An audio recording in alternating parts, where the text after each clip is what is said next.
Um abraço fraternal aos amigos mais velhos, aos amigos mais novos que estão vindo na casa pela primeira vez. Que possamos compartilhar essa noite, todas as noites que estamos aqui, sempre é um banquete de muita luz, de muito amor oferecida pela espiritualidade amiga presente, que na verdade é a que coordena os trabalhos dessa casa. A Ana me avisou na metade da tarde que não poderia vir, porque surgiu um imprevisto de saúde, e nós tínhamos lido esse artigo, eu gostei bastante, então eu vou começar fazendo propaganda do Reformador, que é o primeiro periódico espírita escrito, o primeiro foi no final do século XIX e nunca parou, sempre são artigos excelentes. Hoje nós temos muitos temas, principalmente na internet, falando de tudo e de todos, mas nós temos que peneirar bastante aquilo que nós temos encontrado de acesso. Nem tudo que se diz espírita realmente é doutrina espírita. E aqui, com certeza, nós temos uma fonte segura e artigos muito bem escritos, disponível no site da Federação Espírita Brasileira desde a primeira edição, gratuito. Então, não precisa nem comprar. A assinatura digital é baratinha, a assinatura também física também é irrisório o valor. Mas fica o convite, então, para quem tem interesse em realmente conhecer a doutrina. O tema, o Carlos Abranches, ele foi num livro que é da coleção de André Luiz. Alguém aqui nunca ouviu falar das obras de André Luiz? Alguém já ouviu falar do Nosso Lar, que teve o filme? É o primeiro livro da coleção A Vida no Mundo Espiritual. Esse espírito escreveu 13 obras, trazendo para nós como que é esse mundo espiritual. Lá, nos relacionando aqui conosco, nós nos relacionando com eles, então vale a pena a leitura. Como diz o seu Roseno, o pai da Rose, é muita ficção. Ele é muita ficção. E realmente, para algumas pessoas, olhar aquilo é uma ficção. Mas se a gente não lê ficção, outros tipos de ficção, comecemos a ler olhando como ficção, mas os ensinamentos vão pontuando na nossa vida diária, nos fazendo refletir um pouco mais. O artigo faz uma comparação entre a situação vivida por espíritos em estado de letargia no posto de socorro de Nosso Lar, no campo da paz, junto com as reflexões de um matemático, místico e escritor russo, que eu não vou dizer o nome dele, ao analisar os estágios do sono dos seres humanos. Grande parte da humanidade dorme. E Kardec fala que uma das principais funções da doutrina espírita é nos acordar, nos tirar do sono que nós vivemos. O relato da história que nós vamos falar consta do capítulo 23 do livro Os Mensageiros, intitulado Pesadelos, segundo livro da série de André Luiz. A obra narra a vivência dos espíritos André Luiz, Aniceto e Vicente durante uma semana de trabalho espiritual junto aos encarnados em pleno período da Segunda Guerra Mundial. Então, os espíritos, não importa a categoria, o tipo que vive em torno da psicosfera da Terra, está em constante contato conosco, seja mental ou aqui mesmo ao nosso lado. E existem caminhos de esferas superiores, de esferas inferiores conectados à Terra. Sabe quando a gente vê filme de ficção, os portais? Não é tão loucura não, são caminhos. Cada caminho é trilhado de acordo com a vibração daqueles espíritos. Então tem caminhos que só espíritos mais evoluídos percorrem. Outros caminhos, espíritos menos evoluídos vão trilhar aquele caminho para chegar até nós. Ok? Podemos continuar? Essa região, o Nosso Lar, é uma cidade espiritual que geograficamente está mais ou menos situado sobre a cidade do Rio de Janeiro. Gente, mais ou menos, né?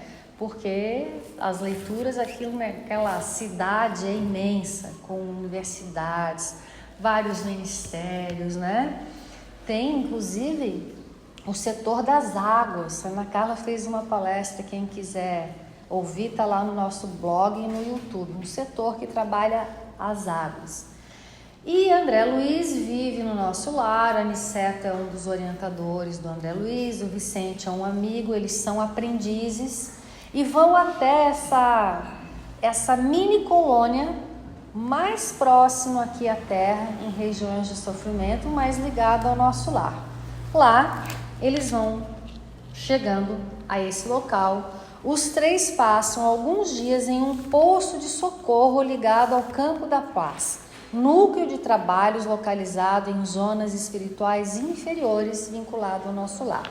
O diretor do posto é o Alfredo. Sua esposa Ismália acompanha o trabalho do marido de uma colônia mais evoluída. Aí já tem uma outra informação preciosa. Nós temos os nossos núcleos afetivos, familiares, mas do lado de lá, cada um vai ficar na morada onde a nossa mente está estacionando. Então, Alfredo, ele era o chefe ali daquela mini colônia, mas a Ismália já estava em regiões superiores e era dado permissão, esporadicamente, ela vir visitar o marido, ajudar na colônia. Nós também temos uma palestra no YouTube da Ilani, intitulada Prece de Ismália, que está dentro desse capítulo belíssima, que nós não vamos abordar, mas que vale a pena ouvir essa palestra, que tem muitas outras informações, que a Ismália faz essa prece. Ismália vinha visitar o Alfredo, a fim de traçarem planos para novos projetos em comum. As dramáticas razões do casal viver separado no mundo espiritual são explicadas em outros 2 capítulos. Enquanto Alfredo dirige os serviços junto a enormes galpões de atendimento a espíritos dementados, porque muitos de nós chegamos do lado de lá, desculpa a expressão, bem lelé, né? Não entendendo nada, não ficamos ao léu, somos amparados pelos espíritos amigos, resguardados nesses locais em tratamento. Enquanto Alfredo ficava lá, André Luiz, Aniceto e Vicente são autorizados a aprofundar as experiências e aproveitar a oportunidade do serviço no bem. Eles estavam visitando, estudando, mas tudo na vida, a gente pode usar como um momento de aprendizado, mas também de ajudar o outro. No mundo espiritual, os relatos estão sempre trabalhando, sempre aprendendo, mas a veia é de fazer o bem para nós e para os outros. O instrutor lhes orienta que estão em um local onde ficam exatos 1.980 espíritos desencarnados, mortos, abrigados em lastimável estado inferior. Segundo André Luiz, todos dormem sob os efeitos da falta absoluta de entrega ao bem ativo e renovador. Aqui a gente já para e fica pensando. Então quer dizer que eu posso chegar do lado de lá e dormir, continuar dormindo? 1.980 pessoas dormiam, morreram, nem sabiam que tinham morrido e estavam lá dormindo, e não tinha como despertá-los, porque ia ser uma agressão tal, provocar uma desordem psíquica, que a espiritualidade fazia outros recursos de tratamento para que eles acordassem espontaneamente em tempo oportuno. Por quê?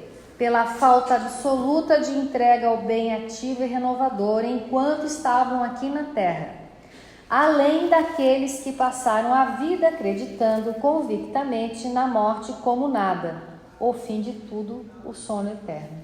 Olha o poder da nossa mente, quando a gente não acredita que exista vida após a morte, o nada, ou muitas crenças que a gente vai dormir até o dia do juízo final e a gente chega lá e continua dormindo.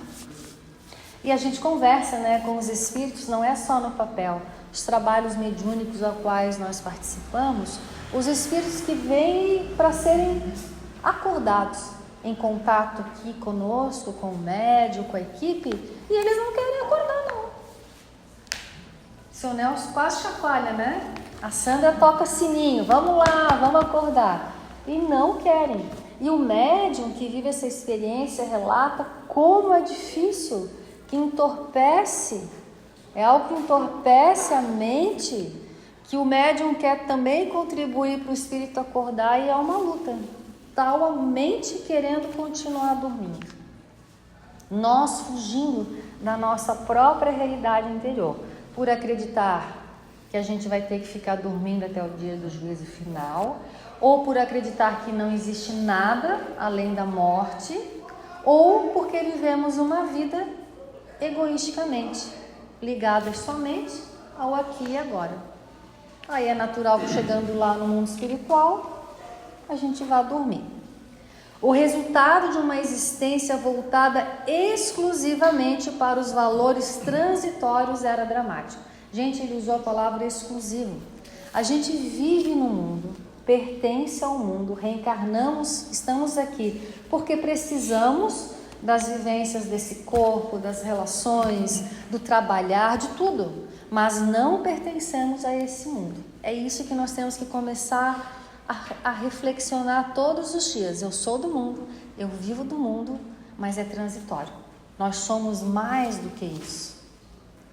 Eu posso usufruir tudo que tem na Terra, cuidar deste corpo, viajar, comer bem, fazer tudo. Está aqui. Deus nos proporcionou isso, mas não podemos ficar limitados e escravos disso, esquecendo de que somos espíritos eternos, transitoriamente aqui, em busca do quê? De nos tornarmos pessoas melhores. O resultado de uma existência voltada exclusivamente para os valores transitórios era dramático. Os espíritos se mostravam como que cadaverizados, com a aparência das antigas múmias egípcias, no dizer do autor espiritual. Ó, isso aqui não é para assustar a gente, não. Mas são instruções, são informações para a gente refletir como é que a gente quer chegar do lado de lá. Porque a gente vai chegar do lado de lá conforme eu estou vivendo hoje, aqui. Nada de ser múmia do lado de lá, né, Ana? Não. Vamos trabalhar, não. Eu já tenho meu projeto, minha roupa do lado de lá. Até isso eu mentalizo. Uma camisetinha branca básica, uma calça jeans, um tênis que é confortável, sempre jovem e sair do trabalho. Se eu vou conseguir, mas eu já estou pensando, já imagino acordar num quartinho com uma janela, uma árvore.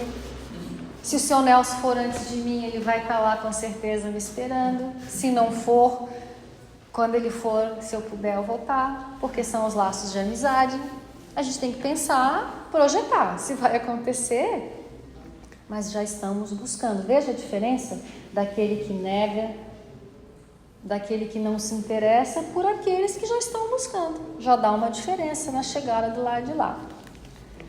Convidados por Aniceto, André ausculta, porque os espíritos que estão um pouquinho acima de nós, e no caso André Luiz, ele estava estudando, aprendendo, ele era um médico, eles têm uns aparelhinhos que eles chegam do lado de nós e vê exatamente o que a gente está pensando, o que a gente fez. Dizem eles que num futuro aqui na Terra vai ter um aparelho que vai conseguir medir o nosso pensamento, auscultar os nossos pensamentos, pesar, e muitas doenças serão curadas através da análise do nosso campo mental. Um dia a ciência terrena chegará lá. Lá já tem. Então André Luiz é convidado a olhar uma mulher que está dormindo num sono profundo. André ausculta a atividade mental de Ana, uma mulher mergulhada em um quadro considerado por ele horrível e angustiado. Ele a vê. Então essa pessoa está dormindo, assim como nós, que alguém olha a gente dormindo, ai, que sono tranquilo. Quando a gente acorda, fala o quê? Meu Deus, eu tive um pesadelo, foi tão ruim. E quem está do nosso lado, nossa, que sono tranquilo. Então ela dormia, mas quando eles olharam o mundo interior, a mente, ela continuava vivendo o que ela fez aqui na Terra. Ele a vê em uma casa, na véspera de matar a marteladas um homem, que em vão lhe pede clemência. Isso somos nós no passado. Hoje nós temos dificuldades de encarar as nossas lutas de saúde, de relacionamento, de problema financeiro, de tudo. E eu gosto de ler esses relatos do André Luiz, porque eu falei, a gente não foge. Ele fala, após exterminá-lo, matar o marido, a mulher leva o corpo em um carrinho de mão até um trilho de trem próximo, deixando estirado de tal forma que a cabeça fosse arrancada pelas rodas de ferro, assim que o veículo passasse sobre os trilhos. Ela quis mascarar o assassinato, né? Então, ela pensou, ela articulou e matou. São de causar arrepios os horrores guardados na intimidade dos quase 2.000 espíritos enrijecidos num dos galpões de atendimento de um posto de socorro do além. Se pensarmos em quantos outros milhares de centros de atendimento que estão espalhados pelas proximidades da crosta, é possível compreender as razões de que a humanidade está agora sob o impacto de ondas de violência e conflitos de toda a ordem, resultando em condições absolutamente trágicas para os fomentadores do caos e da desordem. A gente acha, a guerra ali, assassinato ali, vê televisão, né? Como é o nome da Atena lá? Agora ele não tá mais, o outro lá na Record. Meu Deus, né? Tu entra em depressão em 5 minutos. Ou só ver o jornal um pouquinho, né? Esses dias eu sentei um pouquinho, liguei o jornal, 5 minutos depois eu olhei pro meu marido, desliga. Chega, prefiro morrer na inocência. Se acabar o mundo, eu tô bem. Tal pavor que me deu em 5, 10 minutos de noticiário internacional.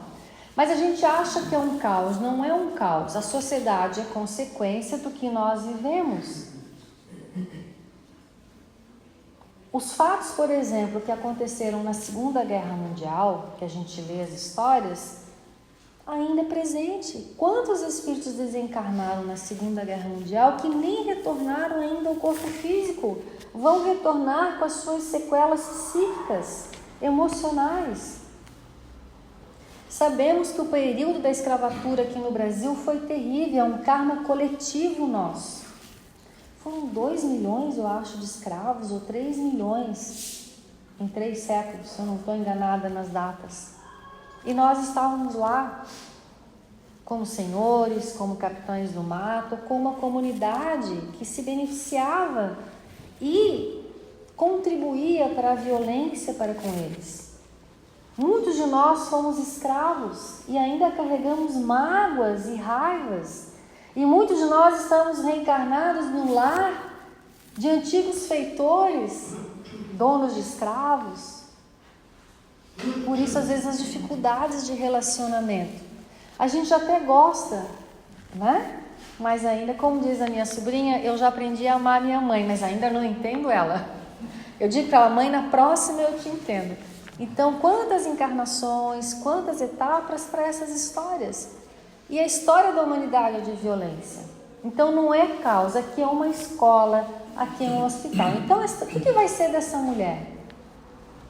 Suponhamos que esse fato aconteceu no século XVII, XVIII, XIX. Será que ela já reencarnou? Está se preparando? Como ela vai chegar aqui na Terra? Como a sua mente não vai vir? Às vezes com culpas.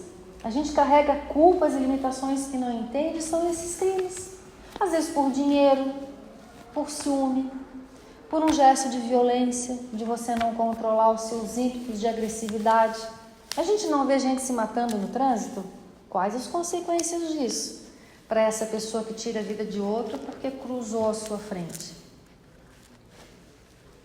Então nós estamos vivendo hoje as consequências de nossos atos do passado. Aí ele coloca aqui, qual as consequências para os senhores da guerra? Esses que alimentam as guerras. Nós sabemos que por trás da guerra existe a máquina do dinheiro de fazer a guerra. O que vai acontecer com essas pessoas? Daqueles que fomentam as drogas, que vivem disso, do tráfico de escravos, de mulheres brancas, de crianças. não vão ficar impunes. Porque Deus é justo. E hoje nós estamos vivendo essas dores que nós provocamos nos outros. Não é para ficar com medo, gente. É só para a gente sair daquele nosso estágio de vítima, de coitado. A doutrina espírita vem nos esclarecer. Mas vem nos mostrar o quê? Deus é bom, é misericordioso. Nos deu esse corpo com saúde. Vivemos aqui em Florianópolis. Imagine quem está vivendo lá na Palestina, em Israel, no Líbano, na África, ceifada por guerrilhas há décadas. A gente reclama do trânsito de Florianópolis. Como é que tu fala? Perrengue da... Como é que é? As meninas às vezes... Perrengue chique, né? Imagine se nós estivéssemos vivendo lá. Podemos voltar a viver. Então vamos valorizar. O São Nelson falou da gratidão, né? Como é que o senhor falou? Temos dias difíceis, mas no final a soma são de bênçãos. E tendo essa consciência aqui do que nós vivemos, do mundo espiritual, da lei de ação e reação, a gente vai ficando cada vez mais grato com o corpo, com a família, com a cidade. A opinião de Alfredo é bem clara quanto ao sono profundo daquela grande quantidade de doentes da alma. Ele afirma que a crença na vida superior é a atividade incessante da criatura. Quando a pessoa não alimenta a própria intimidade de valores nobres, é invadida por um entorpecimento que a deixa vazia de ideal criador. Pão nosso de cada dia, a gente pede no Evangelho, né? Pai nosso, dá o pão nosso de cada dia. Que pão é esse? Temos que ter consciência de que pão nós necessitamos para pedirmos e até saber receber, né? Porque Deus manda uns pães que a gente, eu não quero esse pão aqui. É o pão do entendimento, do despertar da consciência, do autoconhecimento, das responsabilidades que cada um tem consigo, com a família, com a sociedade que vive. Nós temos responsabilidades com a sociedade em que vivemos. Eu vou dar um exemplo. Nós não podemos mudar o ciclo do desmatamento desenfreado, da poluição dos mares, dos rios. Diretamente não, né? Mas nós podemos cuidar direitinho do nosso lixo, em casa, com consciência, dentro da possibilidade. Não podemos? Então, onde nós nos movimentamos, nós podemos nos movimentar para o bem comum. Posso não ter dinheiro, posso não ter esclarecimento, mas se o meu coração, ele tenta viver com o ideal divino, não importa o nome que você dá, Deus, Oxalá, né? Não importa. Essa vontade superior à nossa, se nós buscamos reconhecer o ideal do bem, do amor em nós, onde com quem nós estivermos, nós vamos pelo menos tentar, pelo menos desenvolver. E vai então impedir que a gente chegue de lá nesse estado de múmias, de cadáveres. Muitos de nós vivemos aqui na Terra mortos-vivos. Deixar os cadáveres, os mortos, o cuidar dos mortos, Jesus falou, já numa alusão na parte espiritual de que muitos já estão mortos para a vida aqui, desde já.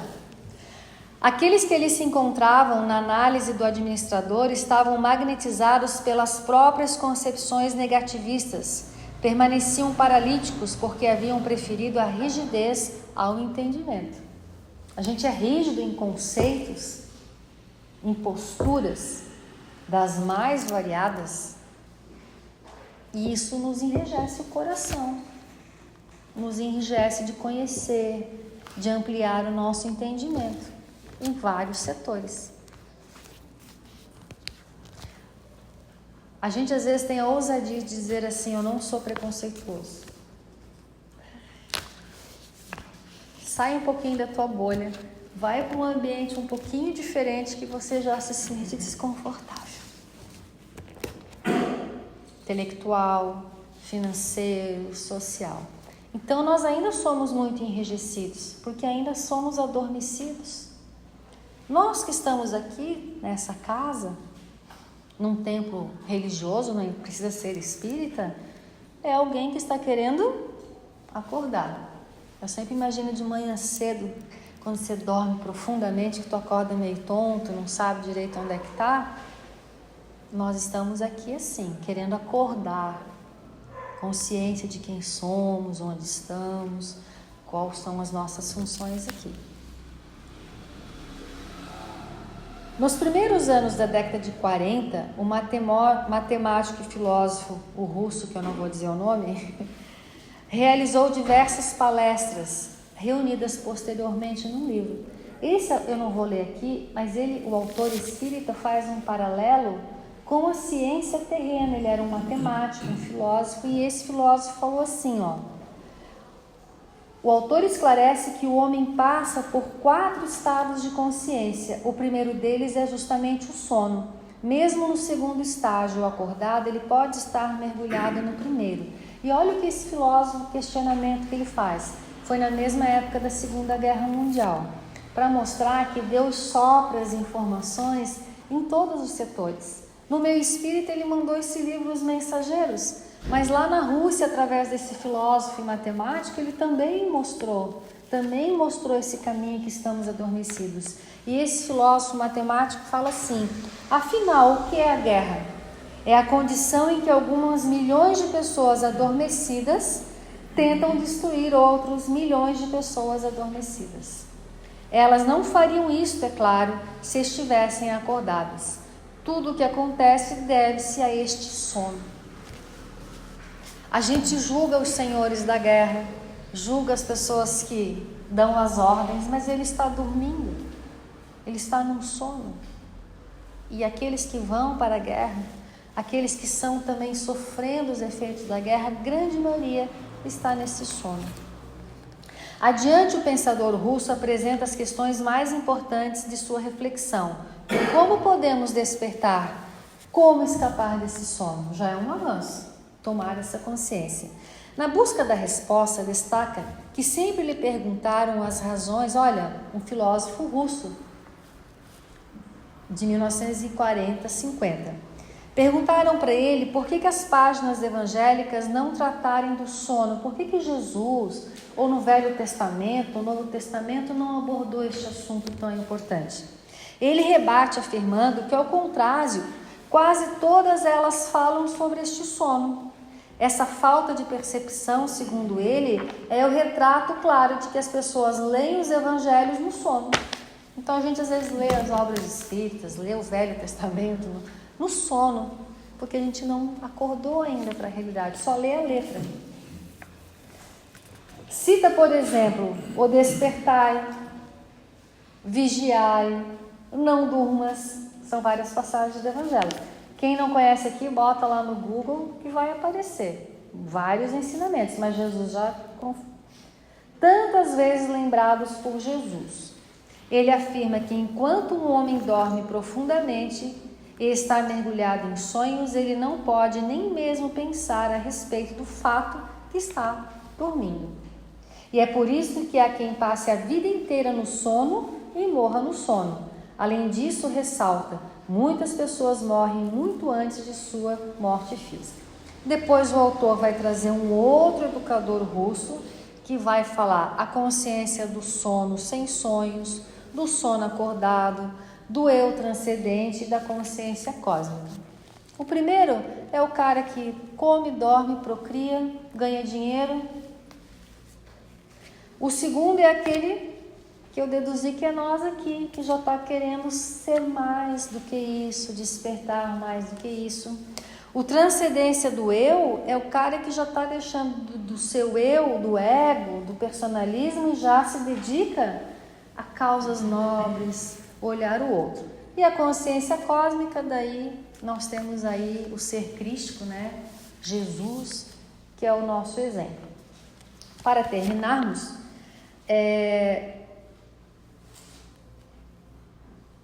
ele termina assim o artigo. Diante do sono das ilusões transitórias, do amolecimento das paixões passageiras, O Espiritismo ressalta o chamamento de Jesus e propõe a entrada definitiva do homem nos estados mais elevados de consciência, a fim de que o planeta solucione seus entraves com o progresso moral da humanidade e esvazie de vez os galpões da espiritualidade sofredora. Que os escravos da sombra, todos nós, acordem para a luz que mora neles mesmos, a fim de que a iluminação, inevitável e intransferível, modifique para sempre os cenários de dor em que ainda permanecem, libertando-os das algemas da precariedade e estimulando-os ao voo da suprema libertação. Tudo na vida, não importa a religião, a ciência, tudo que vem do alto, do divino, é um convite a nos mostrar o nosso lado luz, o nosso eu divino. Terminando com Jesus, o que ele nos disse? Vós sois luzes, vós podeis fazer muito mais do que eu. Jesus acredita em nós, Deus nos acredita em nós porque nos deu a oportunidade de reencarnar. Nós vamos retornar quantas vezes forem necessárias. É Deus dizendo, eu confio em ti, vai lá, volta que vai dar certo. Então, vamos sair do papel de vítimas, vamos sair do papel de indecisos, vamos sair do papel de que não podemos e confiar em Jesus, confiar em nós e investir nesse lado luz. Luz e sombra caminham conosco, mas olha, a gente pode estar super escuro. Se apagasse a luz aqui e a gente acendesse o fósforozinho, então vamos ligar os nossos fósforos, daqui a pouco a gente consegue a vela, a lanterna, vamos confiar. Cada dia basta o seu mal, busquemos o reino de Deus e tudo mais vos será acrescentado. Obrigada pela atenção de todos, que façamos luz em nós e em torno de nós. Confiemos.